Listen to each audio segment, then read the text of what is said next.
يا جماعه انا مقدر ان امتحان الكيمياء اللي جه ده في مستوى الطالب الخارق وليس فوق المتوسط حتى. في موجه اول لماده الكيمياء قال ان الافكار اللي جت في الامتحان ده تتوزع على 5 سنين الجايه.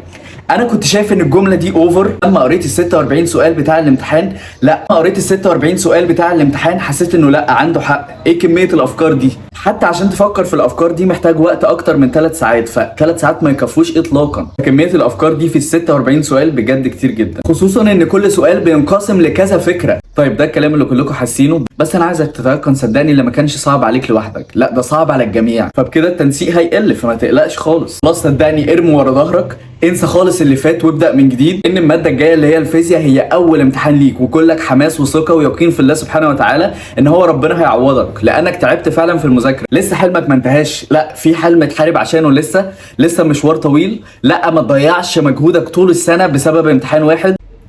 وعايز اقول لك ان صدقني هتطلع من امتحانات كتير هتبقى حاسس ان انت غلط وعكيت ومش هتجيب فيها درجه كويسه ومش هتعدي النص وكلام كده، وهتتفاجئ بكرم ربنا سبحانه وتعالى بسبب تعبك طول السنه ودعاء والديك. انت ابدا يا صاحبي، وان شاء الله الكليه اللي بتحلم بيها ما تضيعش من ايدك ابدا. انت نايم مستريح لانك هتبقى مرهق من الامتحان، واطلع بره كده رفع عن نفسك ساعه او ساعتين وتعالى كمل، ابدا في الفيزياء على طول.